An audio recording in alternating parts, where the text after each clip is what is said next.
Я приветствую вас, дорогие друзья, уважаемые гости и подписчики моего канала. Всем большое спасибо, что ждете новые выпуски. Семен Уралов на связи прямо сейчас. Семен Сергеевич, здравствуйте. Приветствую Александром, зрителям тоже привет. Семен Сергеевич, важные, скажем, такие события происходят. Я хочу с них начать, с как бы миротворчества Трампа. Начнем с газа, потому что, судя по всему, Хамас принимает условия, детали будут отработаны дальше. Но я почему хочу начать с газа? Потому что Витков в начале недели, он говорит, что если все получится по этим пунктам, то это хорошо для решения украинского вопроса. Ну вот посмотрим мы на ситуацию там, да, на то, что из себя представляет вот это противостояние, остановится ли Израиль, прекратит ли огонь, отдадут ли заложников и тела заложников. Ну, в общем, да, вот это все мы будем наблюдать буквально. Но связь и эту ниточку я хочу, чтобы вы помогли раскрыть и разобраться. Предположим, завтра Хамас говорит: окей, все, там международное управление, Тони Блэр приезжает с группой экспертов и организовывают какое-то там, не знаю, Палестину 2:0, 3:0, и, в общем-то, бомбы не рвутся и начинают чего-то даже отстраивать. Так, а как это влияет позитивным образом на прекращение войны в Украине? Это влияет позитивным образом только на имидж Трампа и ни на что больше. Попытка привязать конфликт на постукраине с конфликтом на постпалестине, потому что мы же должны никогда не забывать, да, что то, что делает Израиль, он делает на протяжении почти более 50 лет. С момента существования, да, потому что ему было изначально предписано не быть в тех, так сказать, границах, где он находится. Поэтому израильский вот этот вот трек, то, что называется, он тянется очень-очень давно. И сравнивать его с украинским в корне неверно. Почему? Потому что Израиль изначально создавался как прокси Запада. Вернее, скажем так, когда он возникал, там все-таки были конфликты. Там было просоветское крыло, скажем так. Кто там строил кибуцы. Там был в том числе свой вариант социализма. Да? Там была борьба достаточно напряженная. Но в результате проиграли сионистам. То есть, вот этому сионистскому направлению, которое, кстати, критикует не только Советский Союз критиковал. И сейчас Россия не очень критикует. Например, Иран, если мы посмотрим на его позицию, да, у него же ни к иудеям и ни к евреям претензий. Более того, есть огромное количество евреев, проживавших в самой Персии, причем всегда, с давних давен, да, по-украински есть такая хорошая фраза. А украинская история – это немного другая. Потому что Украина – это государство осколочного типа, как и все постсоветские государства. То есть, они все родились не на ровном месте. Это не прокси, как Израиль, да, который как государство возник, потому что племена-то еврейские жили всегда там с палестинцами и жили мирно, и ничего с ними не происходило. А украинский казус, да, кейс, это, собственно, превращение некогда государства союзного типа, потому что они все были на одной платформе постсоветские республики изначально, в государство типа химеры, что мы с вами разбирали. Да, когда государство вроде как есть, а де-факто есть атрибуты государства, а оно захвачено со стороны огромного количества игроков, да, потому что определить уже, где конкретно зона влияния и рычаги влияния Германии, как они переплетаются. У Польши свои инструменты влияния на внутри Украины, у Британии свои, и они вот так вот где-то пересекаются. Было хорошее выражение во времен же Петра Порошенко — семипосольщина, да.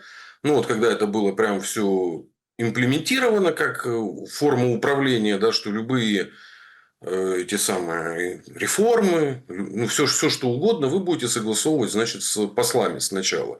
У Израиля, конечно же, такого нету, потому что Израиль как ЧВК Запада, его правильно сравнивать исторически с королевствами крестоносцев, которые в свое время возникли, которые, мы помним, да, то есть, что европейцы сначала пришли в эти самые Палестины, между собой договориться не смогли, и возникло такое вполне себе пиратское королевство Иерусалимского. Об этом очень неплохой фильм есть у американцев. Как раз про последние дни царствие небесное, по-моему, называется. Ну, про последние дни вот этого королевства. И Израиль это тоже похожая ситуация. Так как это ЧВК, он не может жить без войны. А Украина это другая история. Она изначально была в мирном положении со всеми своими соседями. С Ну, кем у Украины были все уже претензии? забыли, слушайте. Ну, Ну, как забыли? о миролюбивости Украины все уже забыли. Ну, сейчас вот куда ни кинь, везде клин. С Орбаном ссоримся, с поляками тоже своеобразные отношения. Беларусь вообще там самопровозглашенная и страна, и Лукашенко, и все на свете. Понимаете? Дальше. Ну, с румынами более или менее. Ну, там просто победили правильные люди на выборах. Я думаю, что если бы не было вот этого шоу, ну, в общем, было бы и с румынами напряженка. Словаки не такие. Ну, по периметру, если посмотреть. То есть... Нет, а кто не такие? Нет, давайте разберемся все-таки. В нынешней концепции украинской идеологической кто не такие? Не такие те, кто не хотят воевать с Россией и не дают делать это Киеву. Вот это не такие. Потому что, например, Тихановский с Тихановской, и, значит, ну, которые потенциально должны были ну, устраивать мятеж, что-то, они вполне себе такие, да? Просто я напоминаю, что кризис 22 года, ну, острая его фаза, его надо рассматривать только в контексте попытки мятежа в Беларуси накануне и госпереворота в Казахстане непосредственно перед началом. То есть, гореть должно было все по периметру. И в Беларуси своя война должна быть, в Казахстане своя.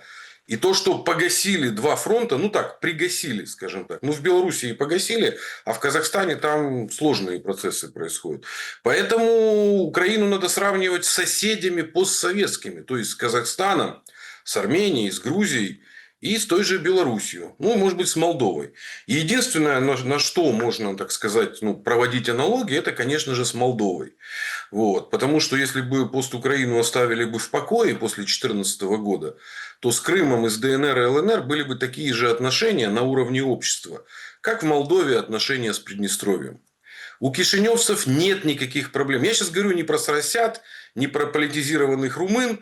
Их там порядка 10-15%, как и на Украине, вот этих вот националистов, самых радикальных. Спокойно ездят, зимовать ездят в Тирасполь, потому что там коммуналка дешевле. Там детей, стариков стараются даже отвезти, потому что там спокойнее. Но эту проблему всячески расчесывают. Ну, вот мы видели даже на выборах, которые прошли буквально на днях. В том числе украинские ломы, которые там никогда не бывали в Кишиневе, рассказывали, как сейчас, значит, Россия начнет из этого самого. Наши, которые пополучали паспорта беглые иноагенты, тоже никогда не бывали в Молдавии, а тут, в общем-то, начали рассказывать. Поэтому проведение аналогии между Израилем и Украиной – это обманка когнитивной войны. Это то, чем кормят несчастных жителей пост-Украины, рассказывая о том, что Запад с вами, о том, что все будет как бы хорошо, потому что Израиль воспринимается как союзник, которого, в общем-то, Штаты с Британией не бросают никогда. Потому что всех остальных якобы союзников они не прочь даже устраивать войнушки внутри себя. Ну, посмотрите, Грецию с Турцией вокруг Кипра никто вообще даже не пытался остановить. Да? Ну, даже попыток таких не было. Посмотрите, что сейчас происходит на том же Ближнем Востоке. Якобы вчерашние союзники, их потом, собственно, сливают. Ну, например, там судьба Саддама Хусейна или судьба Каддафи. А Израиль это вот такое вот исключение, которого как бы ну, не кидают патроны. И поэтому украинским элитам и украинскому политическому классу ему, в общем-то, продают абсолютно лживую идею по поводу того, что Украина – это новый Израиль. А продают это ему для чего? Потому что в пакете «Новый Израиль» идет идея бесконечной войны со своими соседями. Потому что это то, что заложено в основе идеологии Израиля. Очень полезно перечитывать отечественную прессу 70-х годов, 60-х. Я вот всячески там за рубежом рекомендую иногда перелистать. Он же есть в архивах, да? И посмотреть, что было во время подобных кризисов. И мы увидим, что ничего не менялось, что Нетаньяху просто идет ту же линию, которую он вел. И, в общем-то, никто геноцида отменять ну, не то что отменять, курс на геноцид никто не отменяет, но, как абсолютно правильно указывает постоянно Степан Демура, что впервые геноцид проходит в прямом эфире, и Израиль сейчас не жертва, а палач.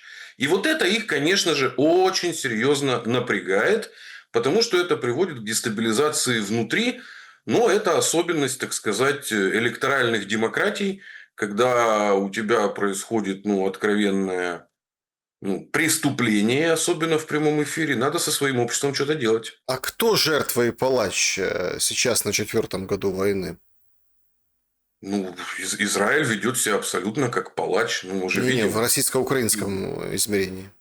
А в украинском измерении нету такого жертвы или палач. Потому что если бы был бы такой подход, то судьба Газы ждала бы каждый бы населенный пункт Украины. Мы же видим, как власть говорит о том, что нанесено неимоверное количество ударов, но люди как-то это самое ходят по дискотекам, работают ночные клубы, и все как-то очень происходит непонятно. Поэтому это очень странная наша война, которую я считаю формой гражданской войны.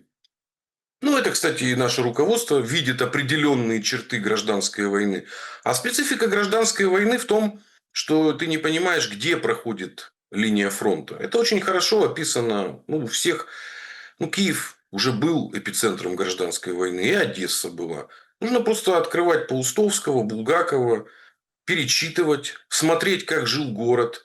Например, идут, это хорошо в Белой гвардии показано. Те, кто политизированы, у них вполне себе идет война на улицах города, а у обычных людей, например, у врачей, у них идет просто обычная жизнь, потому что они должны, в общем-то, перевязывать раненых вне зависимости от того, на какой он стороне находится. Также это хорошо, еще больше интереснее это проходило в Одессе, да, где границы оккупационные проходили прям по улицам города. С этого, собственно, начинается даже фильм «Зеленый фургон». Да? Поэтому нельзя сравнивать никакую войну, кроме, наверное, югославской и, может быть, еще войны в Таджикистане. Вот если говорить про аналогии максимально, это, конечно же, война в Таджикистане 90-х, которые мы, к сожалению, вообще не изучали. Да? Это никого не интересовало, это было где-то далеко-далеко-далеко. А, в общем-то, это была такая первая война, где общество разделилось на юрчиков и вовчиков. Вот как у нас были сепары, колорады, да, там вот кацапы, такое уничижительное. А там вовчики, это в смысле были вакхабиты, такое сокращенное. А юрчики, это тоже интересное имя. Почему? Потому что там было очень много офицеров, как раз бывших КГБ. Но так как Юрий Андропов, самый легендарный руководитель КГБ, их звали юрчиками. Но резня была страшная. Тогда вот именно впервые увидели, что такое обстреливать ствольной артиллерией города. Потому что же под боком была афганская война, очень много оружия. И, в общем-то, у нас было принято считать, что в Таджикистане это где-то очень-очень далеко. Дальше мы увидели, как это может разворачиваться под боком в Приднестровье. Тоже на это, собственно, забили. Но мы вот видели, почему я привожу пример Приднестровья, да, что была война, но буквально через 15 лет, через 10, а даже раньше, общество абсолютно восстановило свои отношения внутри. И никакой ненависти не было. Потому что специфика гражданской войны, в отличие от войны, так сказать, отечественной, в гражданской войне всегда воюет узкая прослойка. Политизированная, да, как это в фильме Чапаев, да, красные пришли грабить, белые пришли грабить, куда бедному крестьянину податься. И вот эти вот узкие прослойки политизированных ядер, вот это вот ядро гражданской войны, они будут между собой мочиться до последнего. Да? Либо кто-то уедет в эвакуацию, либо кто-то кого-то уничтожит. А остальное общество в этом может, в принципе, не участвовать. Смотрите, вот это, кстати, очень интересная мысль. Я хочу от нее оттолкнуться в контексте. Я понимаю, что вы антагонист этой точки зрения. В контексте того, чтобы все закончилось, да, и как можно быстрее. Но не в том плане, что вы этого не хотите, а вы считаете, что война будет еще лет 10 Не как вижу, минимум. Да, и конца и края не видно. В этом смысле я называю вас антагонистом. Антагонист этой точки зрения, этой позиции. Если вы так разложили эту войну как гражданскую, ну, во-первых, есть противоречия. Путин на Валдае четко там дал прозрачный намек, говорит, что ВСУ, вы вообще не сторона конфликта. Мы воюем со всем НАТО, у нас вот эти отношения, эти все рассказы, которые многие посчитали как слабость, а люди, думающие и взрослые, это очень важное сейчас определение, взрослые, они немножко там покопошились в памяти и вспомнили дух времени, о котором говорил Путин. Это когда, ну, условно, дважды, он приводил пример, что дважды СССР, Россия просились в НАТО, ну, а им было отказано. Если ВСУ не сторона конфликта, если условно вот эти там Финляндия, Швеция вскочили в НАТО в расчете, предположим, это правда, в расчете на то, что сейчас посыпется Россия и можно будет оторвать какие-то кусочки, ну или выгоду, давайте не будем говорить физические территории, у нас все такие классные, все, да, вот рисуют карты, могут вот это, выгоду какую-то получить, конкретную зону, влияние, экономику, не знаю, лес, воду, там, рыбу, ну вот В это первую вот очередь ресурсы, да. В первую конкретно, очередь да. ресурсы. То есть выгоду для себя. И они вскочили в НАТО, потому что подумали, что сейчас вот Россия, в общем-то, рухнет, а мы здесь, мы среди вот этого числа победителей. То что это дает нам в понимании гражданскости этой войны, которую вы описываете, с точки зрения того, как ее остановить? Ох, ну давайте сейчас будем вскрывать эти слои. М, Что такое, ну, вы же взяли за предмет пример ВСУ, да, ну вот давайте разберемся, что такое ВСУ сейчас. Это люди, ну, скажем так, человеческое материал, я специально беру без этих самых, который обеспечивает, собственно, власть в Киеве. А все остальное же для ВСУ обеспечивает не власть в Киеве, а оружие, логистика, довольствие, технологии и все, что, в общем-то, с этим связано. То есть ВСУ в этом смысле, если рассматривать, мы уже тоже это говорили, воюет не на свои. Ну, вообще, украинская армия, она воюет не на свои. Если бы они воевали на свои, ну, в общем-то, это был даже не уровень АТО, потому что мы видели, что даже в АТО оружие и связь активно обеспечивалась именно с Запада. Поэтому ВСУ правильно называть ополчением НАТО вот на уровне схемы. Да? То есть ополчение собралось, а ему выдали оружие, офицеров, связь и вперед погнали. Но это в наших метафорах это как бы индейское ополчение. В логике западной всегда существовало понятие дружелюбные племена. Ну, дружественные племена. И их как раз эта тактика древняя, еще со времен Римской империи, всегда вперед выпускают дикарей, чтобы они первые приняли удар. И чтобы они первые с такими же дикарями нанесли максимальное стратегическое поражение. Я говорю, то есть легионы вступали во вторую очередь. Сначала шла вот эта легкая пехота, набранная как раз из варваров. И индейцы точно так же. Если мы посмотрим даже конфликты между, например, Францией и Англией еще до независимости США, которые описаны у Фенемора Купера, да, мы же помним, да, что на передке ирокезы с магиканами, да, и они в первую очередь себя вырезают, а потом уже белые люди как-то между собой уже цивилизованно выясняют. Поэтому вот в этом контексте ВСУ это дружественное НАТО-племя, которое вооружили, дали кому цилиндры, кому, так сказать, треуголки, и вперед погнали на такое же индейское племя, но не дружественное. И вот в этом смысле, конечно же, ВСУ не является стороной конфликта, но похожие судьбы были, я об этом всегда напоминаю, и тоже всем история, это история так называемой украинской Галицкой армии, столетней назад гражданской войны, которая успела побывать потом Червоной украинской Галицкой армии, в составе Деникина. Вот. И она поменяла 5 или 6 раз флаги только для того, чтобы с этой не своей войны добраться назад, ну, собственно, в Галицию и Волынь, откуда их призвали. Хотя изначально это была такая борьба с большевиками и со всем остальным.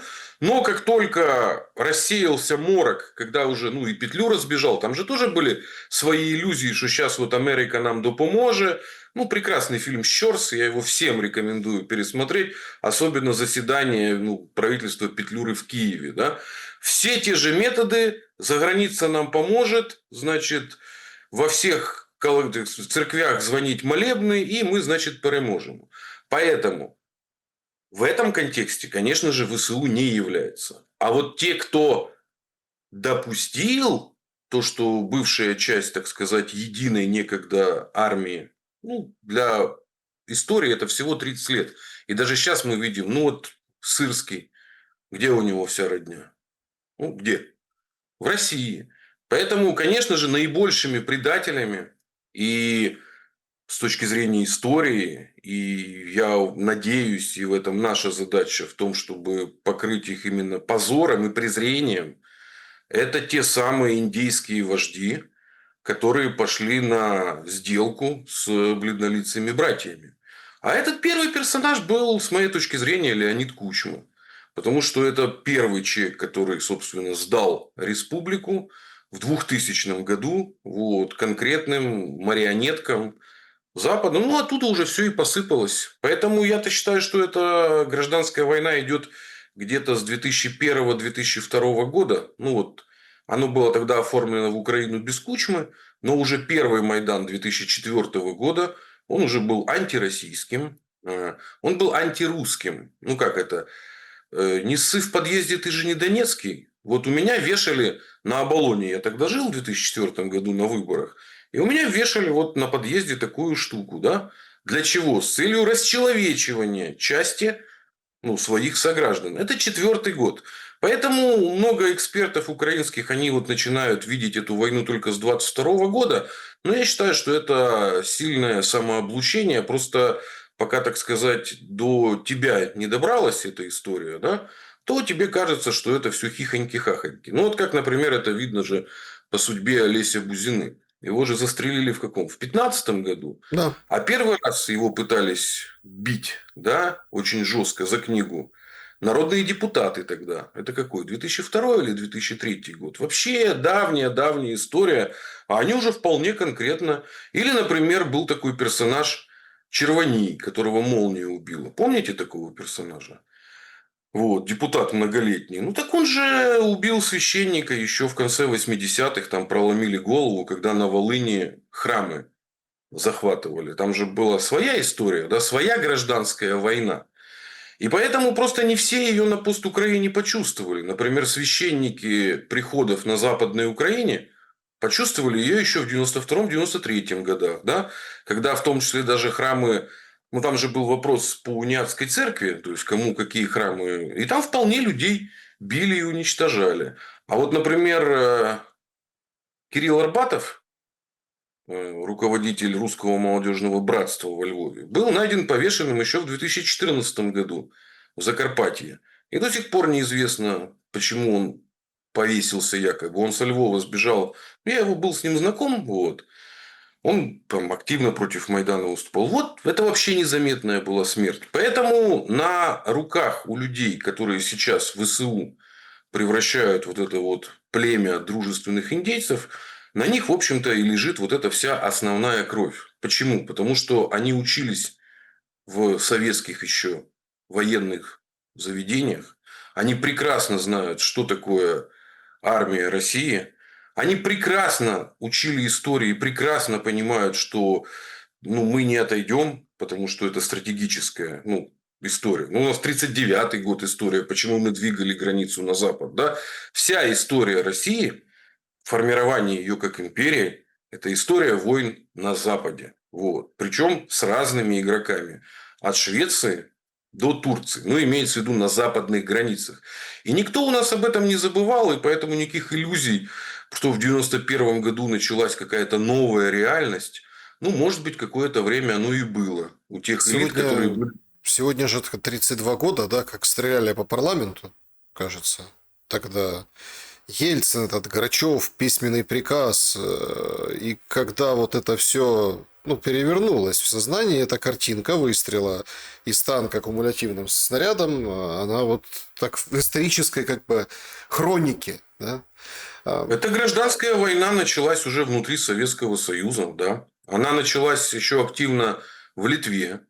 Это как раз события вокруг телебашни и так называемый Саюдис. Ну, это РУХ, аналог литовский.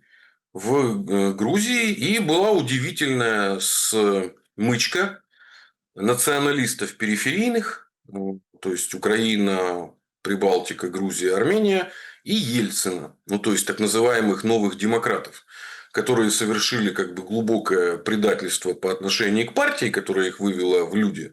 Да, но для того, чтобы на фоне этого предательства выглядеть героями, они, в общем-то, включили режим, ну, гражданской войны. То есть во всем же было, все было плохо, все было ужасно. Это был удивительный альянс московских демократов новых, да, которые возникли из бывших коммунистов, с конкретными националистами.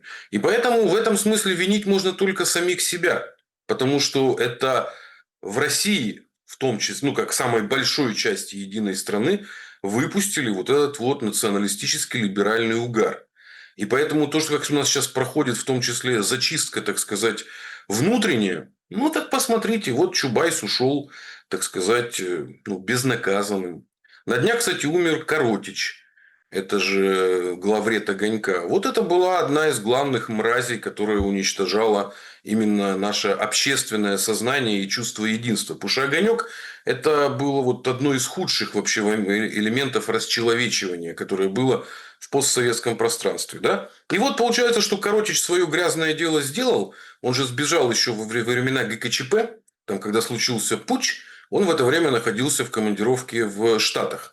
И он до такой степени испугался, что ему, так сказать, придется отвечать, что он с того момента и не вернулся. А дожил до 2025 года. Поэтому, с одной стороны, время ускорилось историко-политическое, а с другой стороны, мы живем в тех процессах, которые заквашивались 30 лет назад. И мы сейчас полной ложкой жрем вот то, что было заложено в конце 80-х, начало 90-х.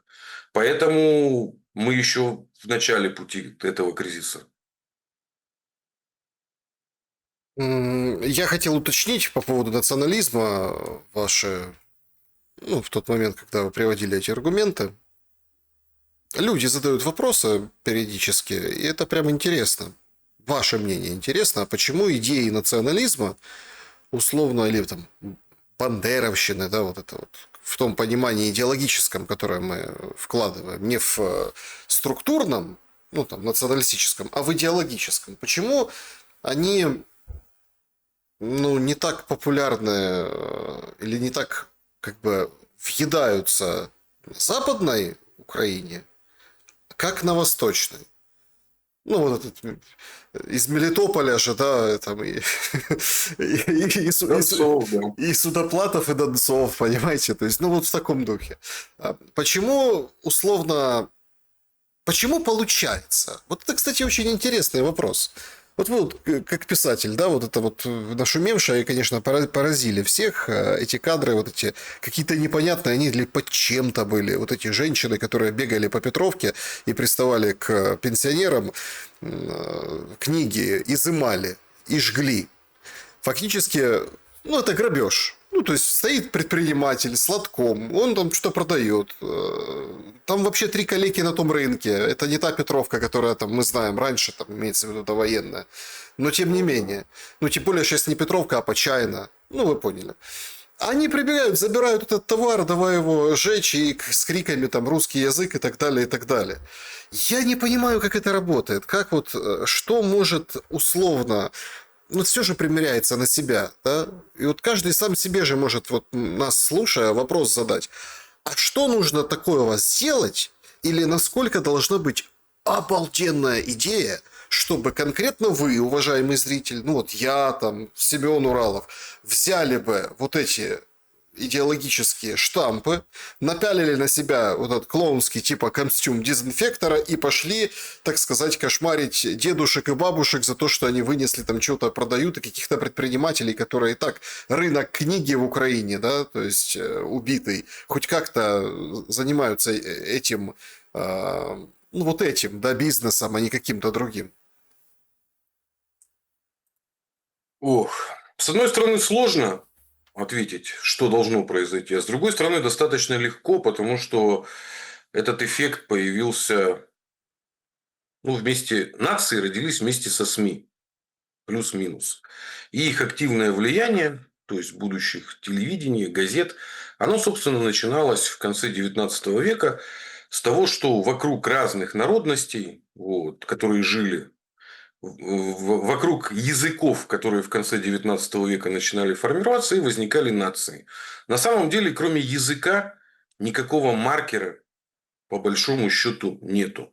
Потому что кровь перемешана, вот, традиции можно усвоить. Ну, чего, как бы, я вот, когда в юности по Карпатам много путешествовал, вот, то, с одной стороны, мы там находили и занимались поисками, ну, останков Брусиловского прорыва, да, то есть это одна традиция русская, имперская, но при этом, когда мы жили, так сказать, в деревнях, вот, з местними гуцулами, ми вільно спілкувалися такою мовою, і традиції нормально з ними обговорювали, да, то есть там даже язык немножко другой в Карпатах. И это никак не мешало, да, то есть в голове у человека, потому что здесь мы живем и общаемся с местными, а здесь мы, в общем-то, смотрим, что было во времена Брусиловского прорыва. Это я специально привожу такой пример для того, чтобы мы понимали, вот какой был такой фильм, ну, достаточно мерзкий по названию был, но интересный по сюжетам. «Останній москаль», да, по-моему, как раз вот этот вот период перед 22 годом, да, это же была попытка легкая такая показать, что, в общем-то, ну, кроме языка действительно ничего особо нету, да, и этот «Останній москаль» пока попадал в кумедные истории, ситуации, и, в общем-то, потихоньку интегрировался, так сказать, в общество. И параллельно в это же время в Польше вышел сериал об украинских заробітчанках, да, то есть как они вот там работают, там они такие молодые девчонки. То есть мы на наших глазах мы видим, как украинцы становятся поляками. Ну, постепенно, да. На наших глазах мы видели, какое большое количество людей, переехавших там на Украину, становились украинцами. Как, например, там Саакашвили. Он же целую банду привез с собой. Непонятно какую, да. И моя любимая перепалка, это вот это БББ. Помните, когда Аваков Саакашвили? Когда они выясняли между собой, кто больше украинец, да. Два, так сказать, бандита, которые развязали войны в свое время. Армянин и грузин, да. Да, армянин и грузин. Да, один бакинский, второй, ну, вот. Это же на голову не налазит. Или афганец, который начал, ну, повод формальный сделал для второго Евромайдана, да. Или криворужский еврей, который сейчас изображает главного бандеровца. Или севастополец с русской фамилией, глава ГРУ, да. Или главнокомандующий, у которого все родственники в России, да. Вот мы вкратце нарисовали картину маслом якобы украинских националистов. І, в общем-то, ми увидели, що для того, щоб їм зображати, їм тільки нужно трошки говорити на мові. А от ти трошки на мові почав говорити, і ти вже такий: о, свій, свій, свій.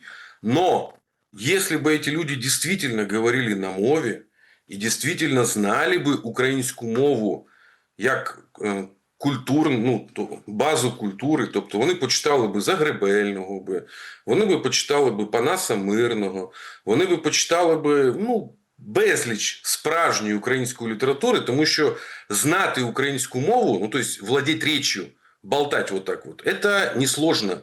Этому можно научиться за годик-два и изображать из себя украинца. Как Зеленский научился, да? Как Зеленский, да. А вот если ты погрузишься в подлинную украинскую литературу, то ты увидишь там несколько идей, которая, конечно же, в Тарасе Бульбе выражена просто самая, ну, выпуклая, да? А идея следующая, что элиту вашу постоянно, так сказать, разводят на то, что она европейская. И второе, что по этой земле, вот, ну, по этой территории, это перекресток, где постоянно прокатывались войны и были бесконечные конфликты.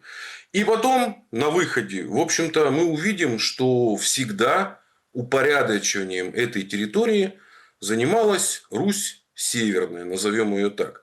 Потому что тут я всех отсылаю к Ивану Франко, вот, как наиболее глубокому исследователю именно украинской культуры. Вот, именно он с позиции западной смотрел в целом. Да, он же много и в Петербурге печатался.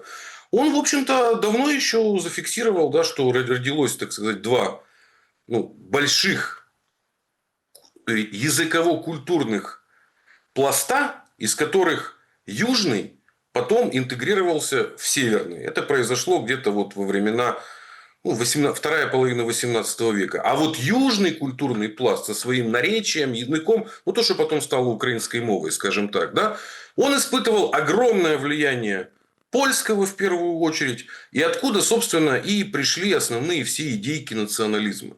Потому что украинский национализм, так же как гимн, является калькой з доки польська не згинела, да? Что такое «Ще не вмерла Украина»? Это копия польская. И потом, собственно, все теоретики и все, скажем так, кого сейчас превозносят как украинских националистов, мы увидим, что это все абсолютный копи-пейст из европейских, в общем-то, источников. Да? То есть Донцов – это переписанный Фихте, вот, причем такой очень-очень в таком... Донцова невозможно читать. Я его читал, когда книгу писал особенно и для изучения, но это очень сложно читать. Бандера – это вообще косноязычный автор, да, то есть там кроме ненависти нету ничего. Поэтому украинский национализм глубоко вторичен. И ничего в любом национализме, ничего кроме языка нету. Но так как язиком українською мовою ніхто не володіє, а володіють тільки мовленням.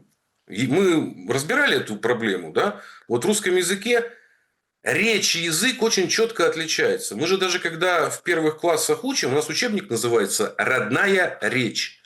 И только потом мы переходим к родному языку и к русскому языку. Вот на Украине, к сожалению, вот мова, мовлення, люди даже для людей мовлення это вот радиомовлення, телемовлення. Вещание, а на самом да. деле, да, вещание. А на самом деле на Україні от більшість мешканців України, що думають, що вони володіють українською мовою, вони зовсім їй не володіють. Вони володіють українським мовленням, схожим на украинскую мову. Тем более, сейчас еще появились всякие геликоптеры и прочие непонятные слова, да? То есть, еще и мовление. Речь очень сильно изменилась. А вот если бы они погрузились в украинскую мову и украинскую культуру, то у них вообще даже идеи войны с Россией не было бы. Потому что это ущербная идея, она внутри... вот это вот, им же британцы как продают? Нанести стратегическое поражение России. Нанесение стратегического поражения России – это скатывание исторической России в большую гражданскую войну. Они считают, что историческое поражение было нанесено в двух случаях.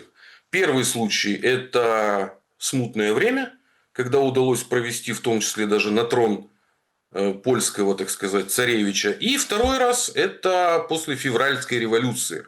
Потому что Октябрьскую они считают страшной бедой, потому что это собрало снова всю страну.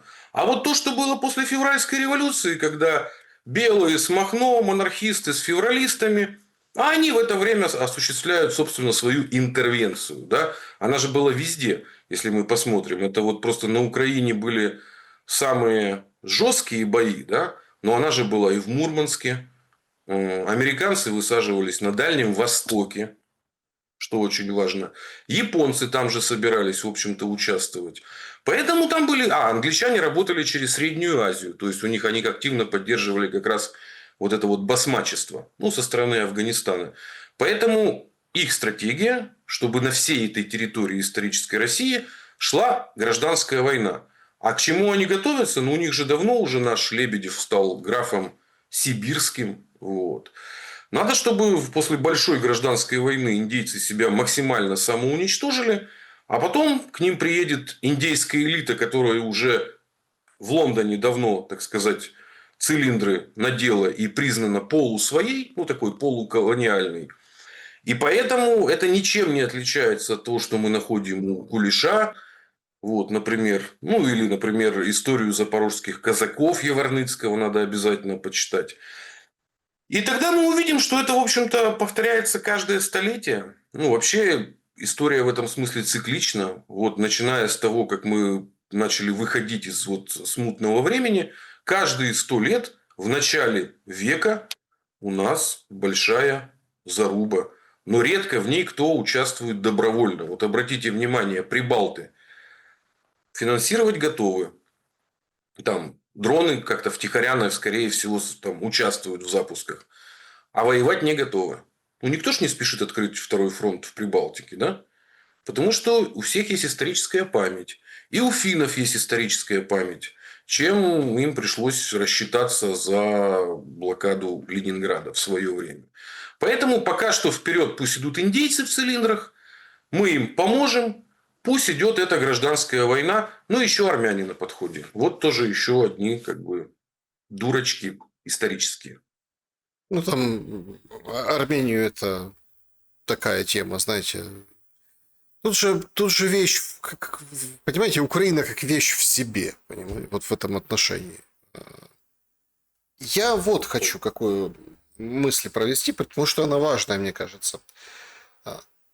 Так, а с вашей точки зрения, вот этот вот принцип замены населения, о котором сейчас говорят блогеры, аналитики, конспирологи, да в открытую уже говорят эти менеджеры по набору персонала, в открытую говорят: ребята, родненькие, смотрите, вот нам поступил запрос, хотите тоже бангладешцев, индусов, пакистанцев, мы вам можем организовать на ваш завод, фабрику, мануфактурку.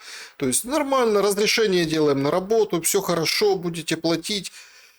И вроде как ничего такого, говорят: да успокойтесь, сколько там, ну приедет там пару сотен человек, да ну не переживайте так. Ну чего вы, украинцы не кончатся. А смотришь там на статистику населения, ведь то, о чем вы говорите, это ведь тоже от массы людей зависит. Ну, условно, народ 50 миллионов. Да? Ну, такой. А сейчас 20, ну, пишут 8, ну, там вряд ли. Причем 11 из них пенсионеры. Получается, вообще картина вот этого общества украинского сейчас, она страшная. Она, во-первых, ну, вот этих молодых мало, да, условно, будущего, то, что дети наше будущее, их все меньше и меньше. Пенсионеры, это вот, ну, они тоже уходят, да, и стареют те, которые считали себя современниками такими в 90-х годах, очень продуктивными, то время, о котором вы говорили выше. То есть это фактически становится войной вот этого поколения. И если так посмотреть на структуру общества, то вот эта вот тема с замещением, она вполне себе рабочая. Вот правда, как сидит какой-то, не знаю, там, делец на Западе, говорит: значит так, смотрите, ага, тут ресурсы у нас под контролем, да, там земля, недра, вот это все. Да, что нужно? Ну, нужно что? Нужно, чтобы работали. Да. А кому работать? Так война идет. Там уехали. Ничего страшного. Надо вернуть, вернем, повоевать. И война используется как молотилка вот этого народа, чтобы потом приехали, работали и спокойно дальше как бы, ну вот, подпитывали западную цивилизацию и немножко спускали этот долговой пузырь западных экономик. 6 из семерки большой, госдолг больше 100% ВВП, Германия там на подходе, ну, скоро и Германия перейдет эту историю. Поэтому, если так цинично посмотреть, то все просто.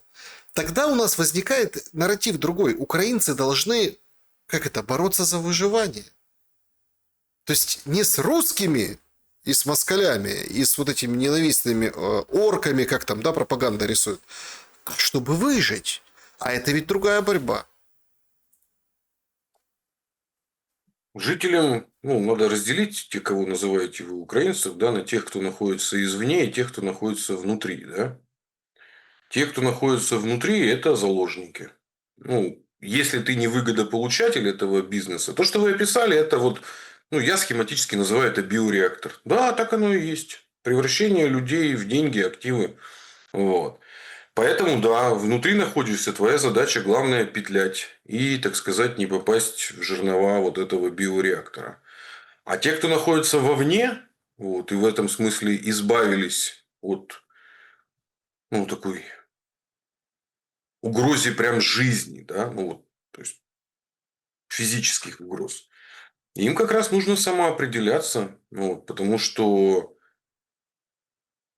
ситуация, ну, вот то, что вы описали, это и есть, ну, во-первых, неофеодализм, а это может быть даже неорабовладельческий строй, потому что человеку вообще не принадлежит его жизнь никак, и она ничем не гарантирована. И, соответственно, просто местное население превращают в рабов одного типа, ну их как бы в этих в гладиаторов, да, вот на арену шоу показывать. Мы же понимаем, что это не война для победы, это война ради шоу. Поэтому их правильно считать гладиаторами, такими в массовке. Да, набрали, чем попало, вооружили, ну, даже, чтобы покрасивее было, да, вооружили и на арену вытолкали, да. А те, кто находится вовне, собственно, нужно осознать, что нужна, так сказать, антиколониальное восстание. Ну, если так говорить, совсем на уровне схемы. Потому что то, что выстраивают на постукраине, это неоколониализм. Он реализован в огромном количестве стран, особенно Африки. Что такое типовая страна Африки? Это воюющие между собой племена, царьки, которых поддерживают, особенно французы любят в это играть.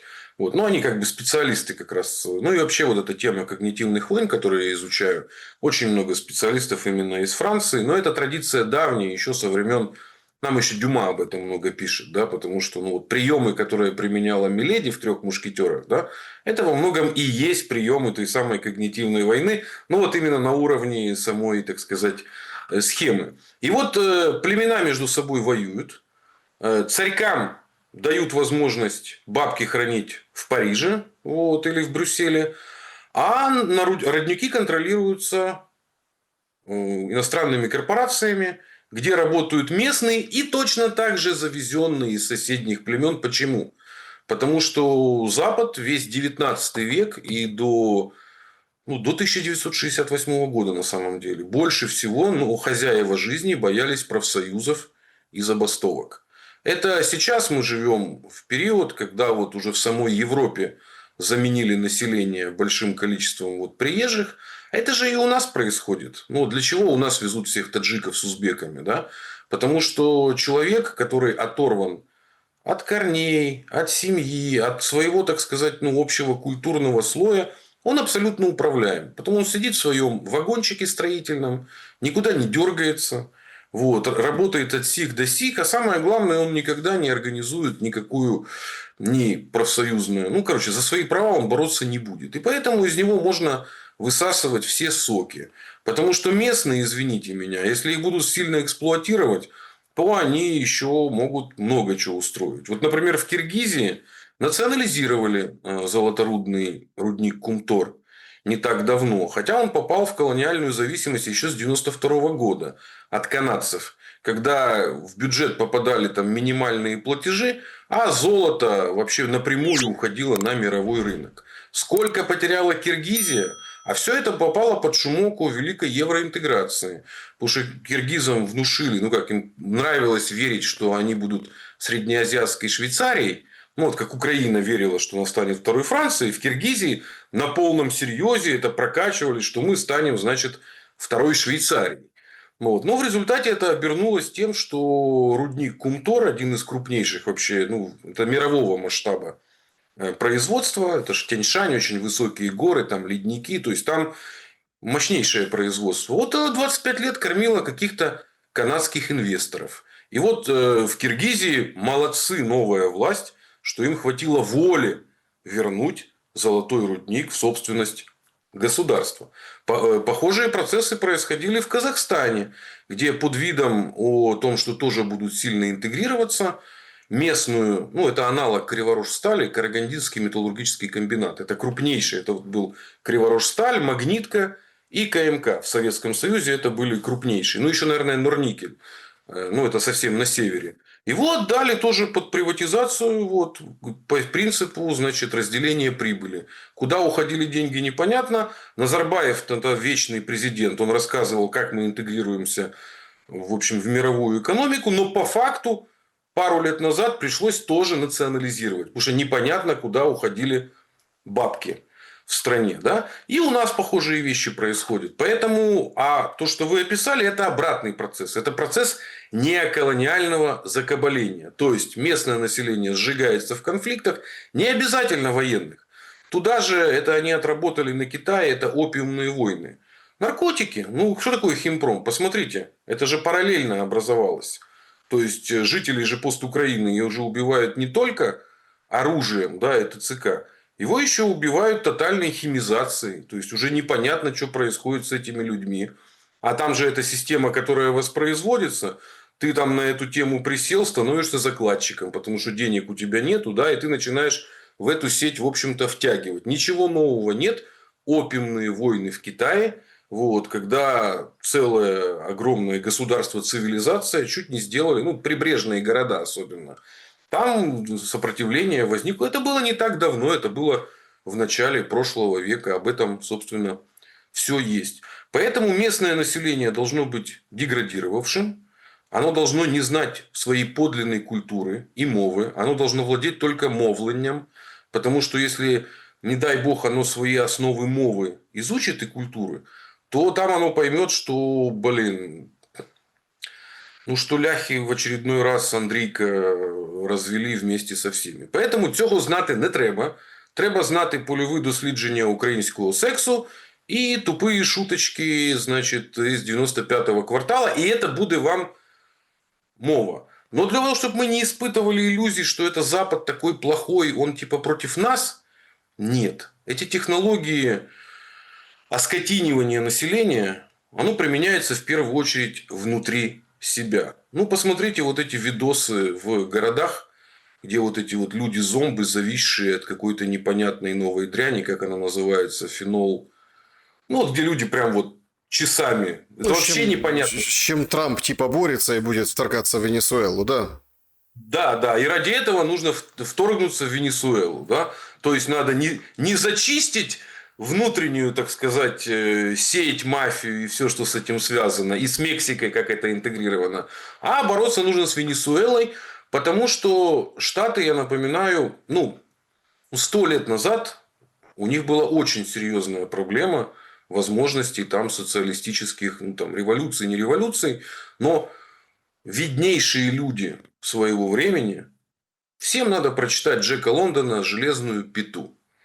Это прям я всем рекомендую. А кто хочет поближе посмотреть, что это за политическая модель, это, конечно же, «Вся королевская рать». Там как раз вот есть и фильм, но лучше читать оригинал книги. Это циничная политическая модель, которая построена на стравливании постоянно между себя частей общества. И в ходе этого стравливания двухтуровая вот эта вот модель, когда тот, кого ненавидят меньше, становится якобы политическим победителем. Но это иллюзия, и это главная обманка. Потому что это видно хорошо на примере Зеленского. Выбирали не Зеленского. Точно так же выбирали анти-Порошенко. Точно так же выбирали не Ющенко в свое время. Выбирали анти-Януковича, анти-Кучму. Выбирали не Кучму в свое время. Выбирали якобы анти-Симоненко, антисоветскую историю. А первый раз, когда выбирали Кучму, выбирали анти-Кравчука, который довел все. То есть, каждый раз, обратите внимание, эта модель не давала никакого позитивного выхода. Все хуже. Ну, все были хуже. И получается, что и сейчас, если будут потенциальные перевыборы, то будут выбирать анти-Зеленского. Но вообще не факт, что он будет чем-то лучше. Американцы эту модель сбрасывают с помощью агрессии вовне.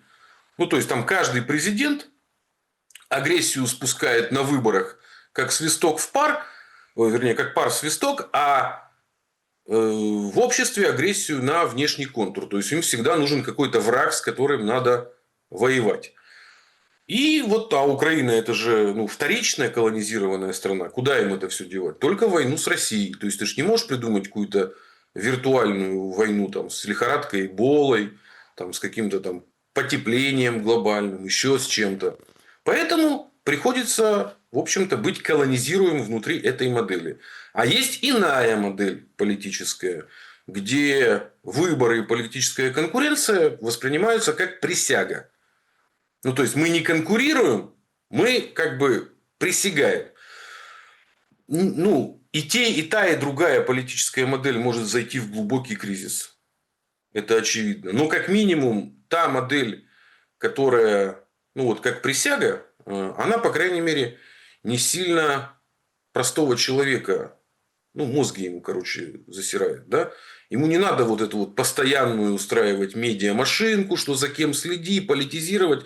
Ну, вспомним, как на Украине или в той же Молдавии каждые выборы это было просто, что-то такое, как война, значит, небес с адом, то есть, ну, последняя битва, да? Ну, по факту это были просто обычные, ну, как и везде, олигархическая конкуренция, и мы видели, как одни и те же люди, в общем, перемещались из одной фракции в другую, и ничего особо не происходило. И по большому счету так могло быть очень-очень долго, как в той же Молдавии. Это не обязательно приводит к войнам. Но идея того, что вы с бледнолицыми братьями можете нанести стратегическое поражение России, вот это ущербно. То есть, вот колониальная модель может быть, будет как в Молдавии или как в Грузии. То есть, будет вечное вот такая вот расколотое общество, которое будет из крайности в крайность бросаться. Но это совершенно не значит, что надо участвовать в войне против... Ну, дело не в России. Против Китая также глупо Ну участвовать. да, Против... в принципе, могут развернуть это куда угодно, если так брать и относиться к тому, что вы описываете, как к некой модели. Чтобы точку в нашем сегодняшнем разговоре поставить, я хотел бы, ну, вот этот вот фактор когнитивного противостояния, когнитивной войны, чтобы вы описали, как это будет происходить в самые ближайшие недели в контексте войны инфраструктурной. Что мы имеем? Выключают Черниговскую область от света, Чернигов, Шостка, там Сумская область, другие районы выносят газовую инфраструктуру. И вроде как, ну, нужно же немножко как остановиться, как говорил, как некоторые считают аналитики, будущий президент Украины Александр Усик, don't push the horses, понимаете?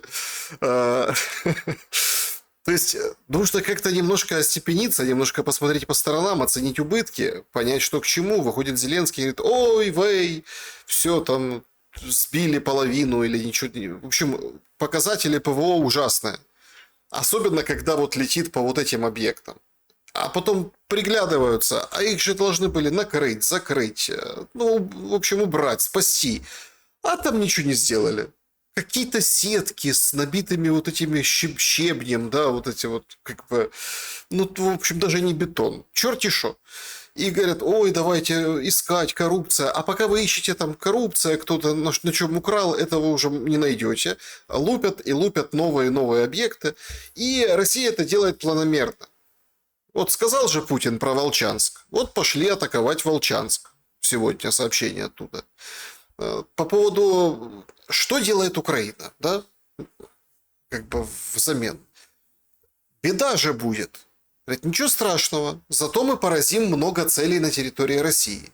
И поехали там. Кириши, вот этот, Оренбург, Орск, да, там завод, Крым с 20 литрами на нос бензина, кризис, создаем вот эту вот историю, бьем по НПЗ, бьем там, даже там в Белгород по подстанции прилетело. В общем, все равно, что будет здесь, главное, что мы туда ударим. А теплее будет условным жителям Чернигова этой зимой, если они будут знать, что в Москве свет отключили и блэкаут. И как это работает? Ну, во-первых, недостаточно возможностей. Сейчас же началась уже война экономики, да? Для того, чтобы 15-миллионный город погасить, такой как Москва, я не представляю, что это должно быть, да, то есть какой уровень. То есть, а в России только, я так предполагаю, в этом году вышли именно на промышленные мощности именно военного производства. Об этом указывают косвенные признаки, что на следующий год даже небольшие снижения по расходам на оборону. Да? Небольшие, но это значит, что уже вышли на какой-то горизонт, который прогнозируемый. И поэтому, с моей точки зрения, эта зима будет показательной с точки зрения даже не столько света, столько с точки зрения тепла. Потому что без света выжить еще как-то можно, а без тепла... я сам проводил блэкауты в Крыму, вот как 15 или 16 год, когда взорвали. Я специально все бросил, прям вот поехал в Евпаторию и 1,5 месяца, вот пока была острая история, именно наблюдал. Я очень уважаю включенные исследования, когда ты сам это все чувствуешь. И это приводило, конечно, даже в условиях Крыма, причем Крыма, когда это был еще сверхдотации шли в эти годы. То есть, там вообще заваливали деньгами. Сразу воспроизводились наиболее мерзкие человеческие качества. То есть, спекуляция. Вот она, свеча была по-моему, тогда по 15 рублей штука. Бац, она по 60 за один день. Батарейки.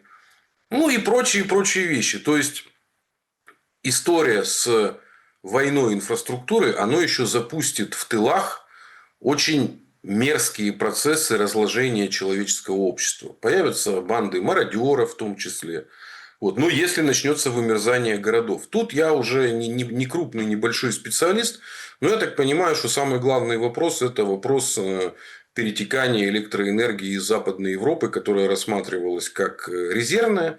Потому что вообще-то у нас было общее энергокольцо с Россией. Да? В смысле, Украина с Россией общее было энергокольцо. Сейчас проходит, в общем-то, декоммунизация, в смысле деэлектрификации. То есть, не знаю, на каком уровне это будет глубоко, но из того, что я вижу в нашей, так сказать, стратегии, которая просматривается, что вот так называемая зона безопасности, это имеется в виду там, до 100 километров от того, что в России считают своим, оно рассматривается как место, где вообще жизни быть не должно на период, пока оно не будет присоединено. Поэтому заход в Курскую область, как я и говорил изначально, и вот эта вся движники вокруг попыток зайти в Белгородскую область, оно приведет только к страданиям жителей Сумской и, соответственно, Черниговской области. Потому что, если мы видели, то до вот этого рейда в Курскую область Сумская область жила достаточно мирно, спокойно. И Черниговская, подождите. И Черниговская была тоже спокойно себя чувствовала. Поэтому я думаю, что стратегия вот именно зоны безопасности в районе 100-150 километров, это теперь стратегия российских, вооруженных сил именно России. И поэтому вот эти 100-150 километров, они будут, в общем-то, абсолютно в первую очередь обесточены. Но, как рассказывают товарищи, кто бывает именно на линии боевого сопротивления, соприкосновения, они и так говорят, что там уже поднять голову негде. То есть, там вот и с украинской стороны, и с нашей стороны уже полный контроль. Дронов уже стало невероятное какое-то количество. Сейчас же еще пошло это там оптоволоконное, чтобы поля прям завалены вот этой всей инфраструктурой. Поэтому это превращается все как в фильме «Сталкер», как в игре. Украинские же программисты выпустили игру «Сталкер», да? Они ж, так сказать... Да. Лучше бы хорошее что-то выпустили все. Согласен. Да. Семен Уралов был моим собеседником сегодня. Благодарю за время и мысли. Спасибо. Друзья, подпишитесь на Семена Уралова, его телеграм-канал, ютуб-канал в описании к этому видео. Поставьте лайк, пожалуйста, этому видео. Без лайка сейчас никуда. И, конечно, напишите в комментариях, что думаете. Добра и света. Увидимся.